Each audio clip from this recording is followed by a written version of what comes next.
Hi, you're listening to Listen to Local with Adam Velo. And today's guest, it doesn't matter if you call this person a small town rock star or the inner west princess. I think we can both agree that today's guest is the wonderful Hannah Brewer. So, welcome to the show today, Hannah. Hey, thanks so much for having me. Today's chat, we're going to be talking about your new release, 10 Haven. Mhm. And with this release, you paint a picture of bowling alley with how awkward, nostalgic they are amongst the background of the story that you put out around it. So, where did it start with building it within the story?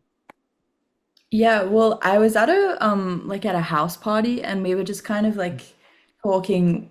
I was with a group of people and we were just like kind of talking about like the worst first dates that you can Yeah. imagine.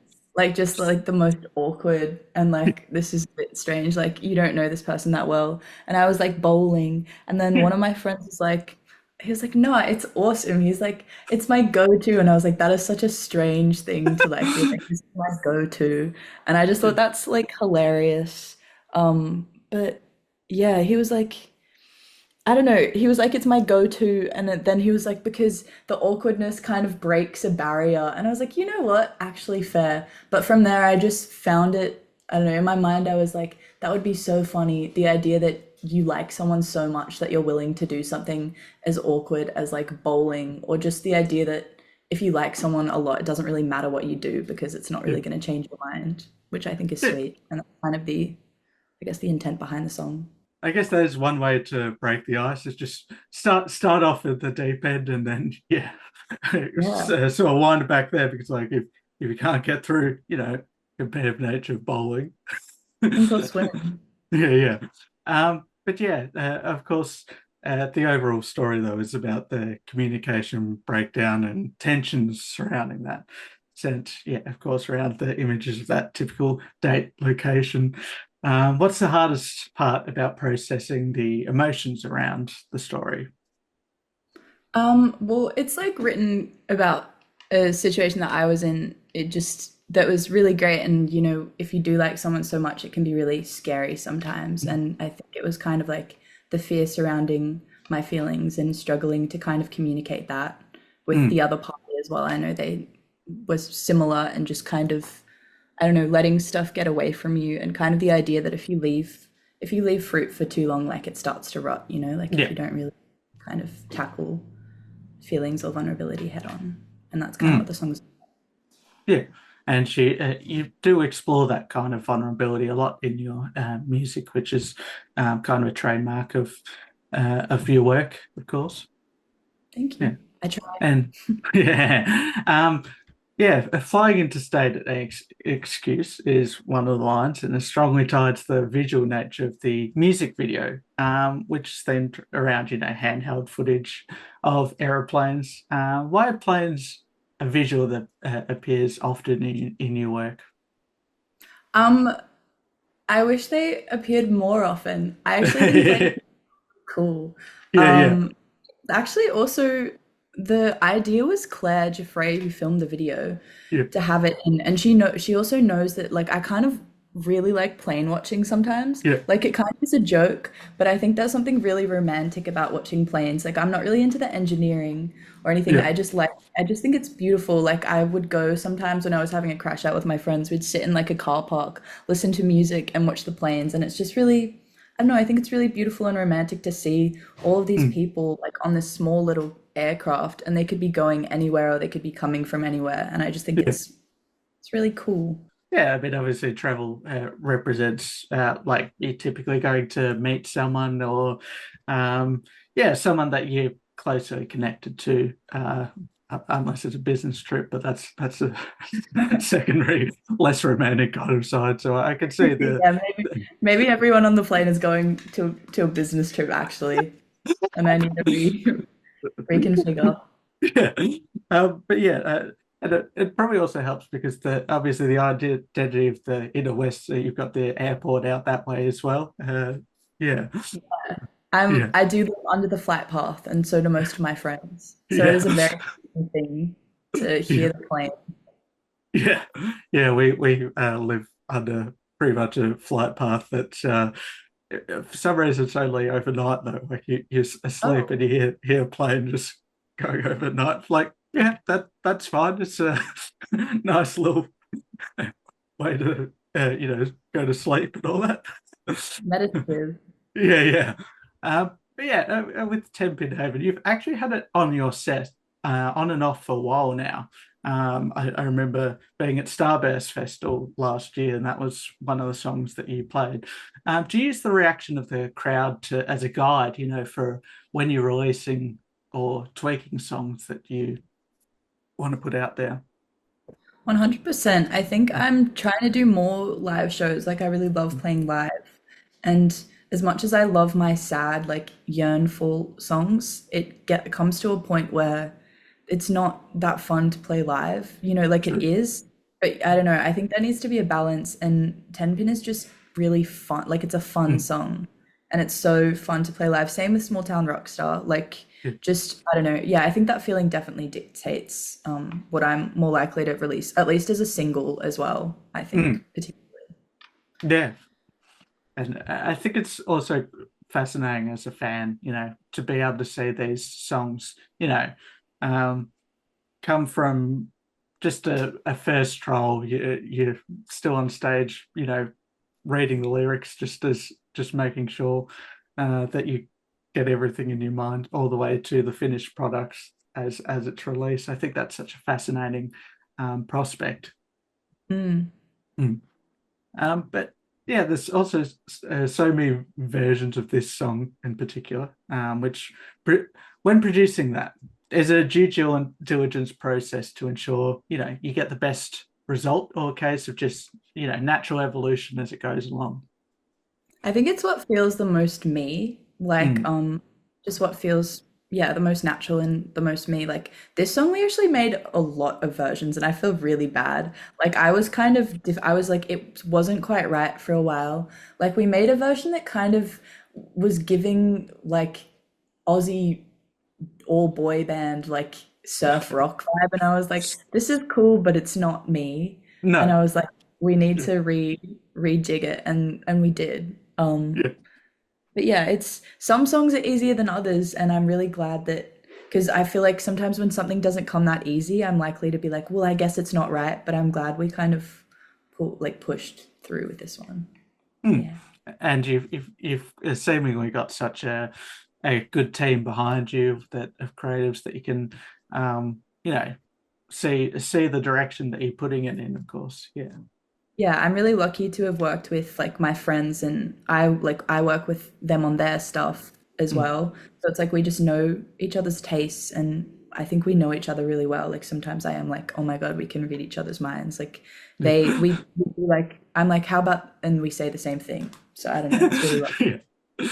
Yeah, I guess that is an advantage of the Australian music scene, with the way that there's so many creatives that are working together on each other's songs, and being able to, yeah, as you say, read each other, like that. But yeah, despite the success of this song, you say the lyrics are like eating glass when hearing it. So what exactly does glass taste like? Not very good. It's just, it's really strange. I was talking to my songwriter friend, like it's just sometimes you write songs and the way that you felt at the time was true, but Yeah. then in hindsight, you're like, oh my God.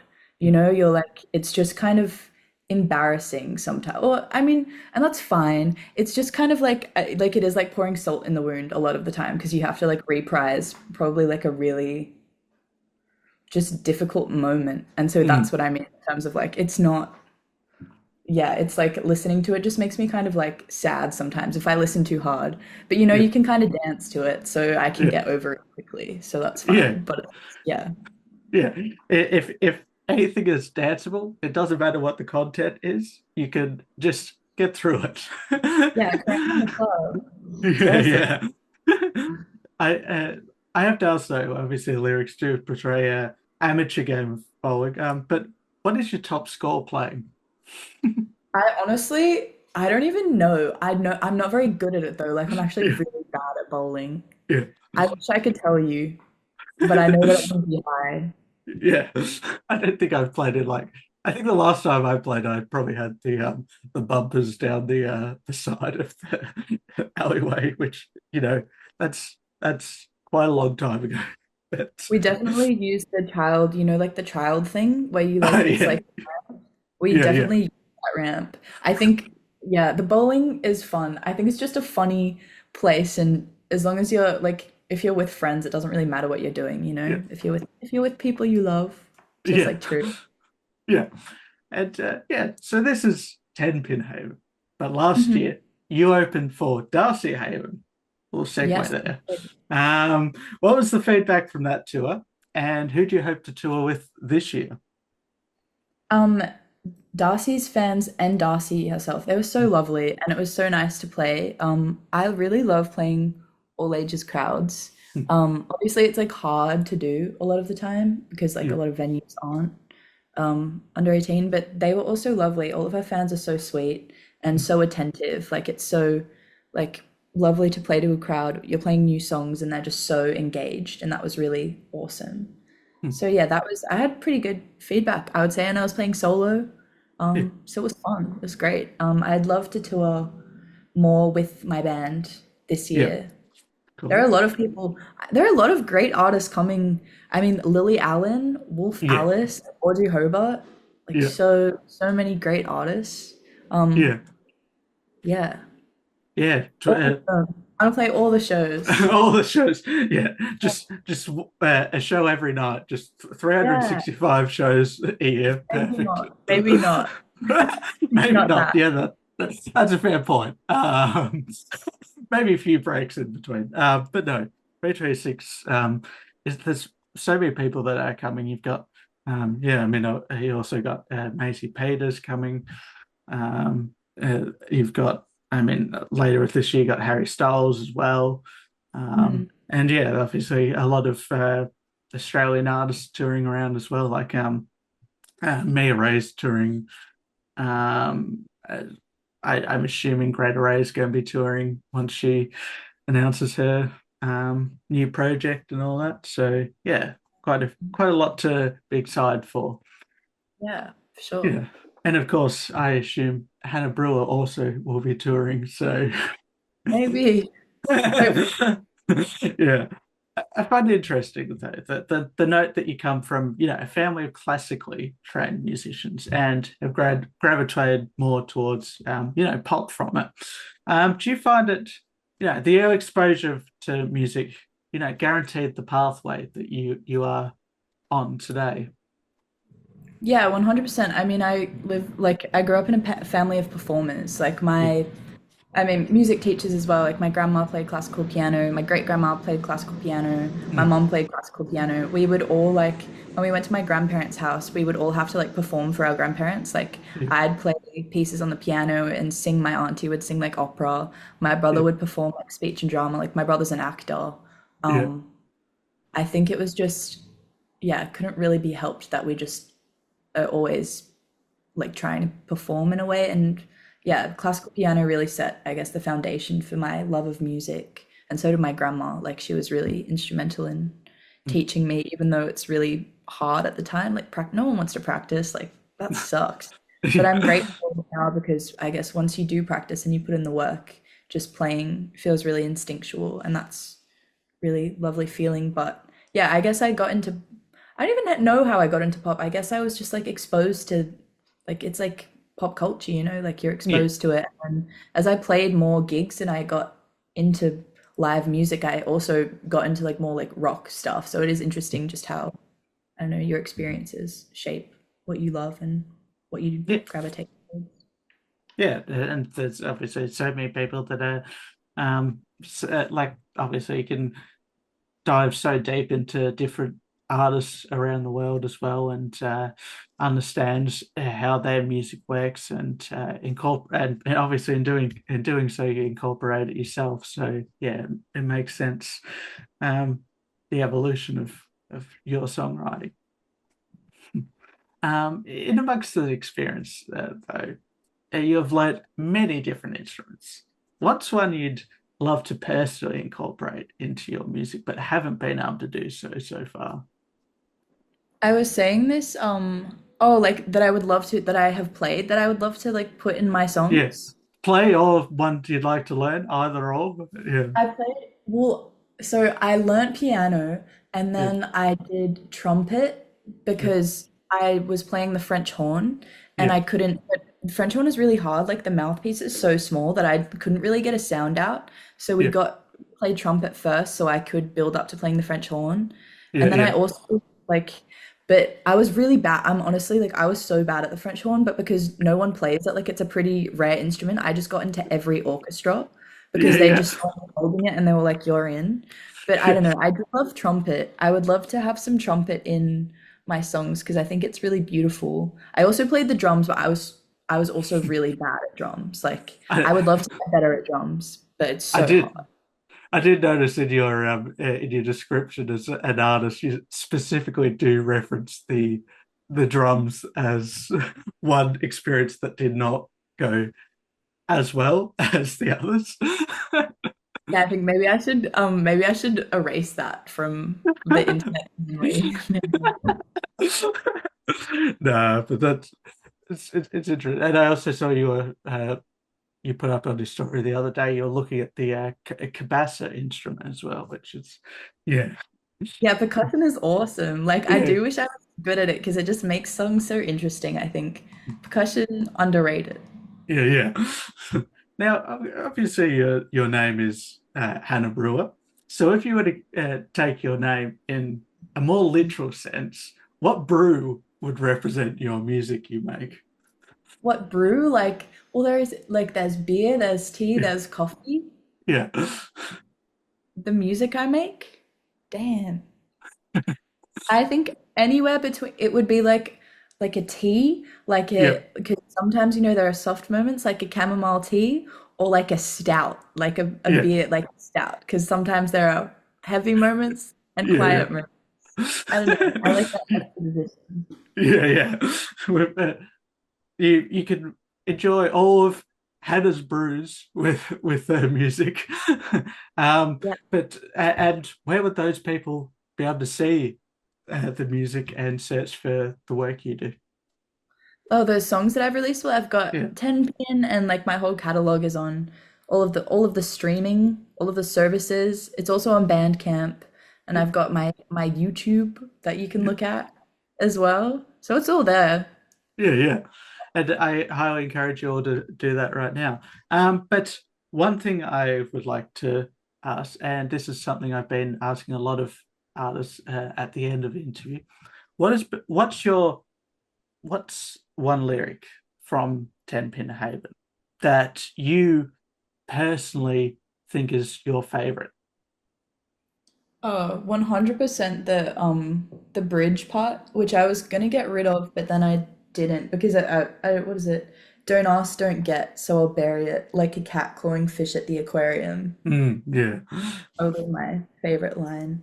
Yeah. yeah, yeah. It's such a visual metaphor, and that I feel like that's what I connect with best when I could feel and see the image that's portrayed in the song. Um, yeah, Thank you. thank you so much for being on the program today. It's been a pleasure having you here, and best of luck with obviously a projects coming up in the new year. Thanks so much. Nice to chat.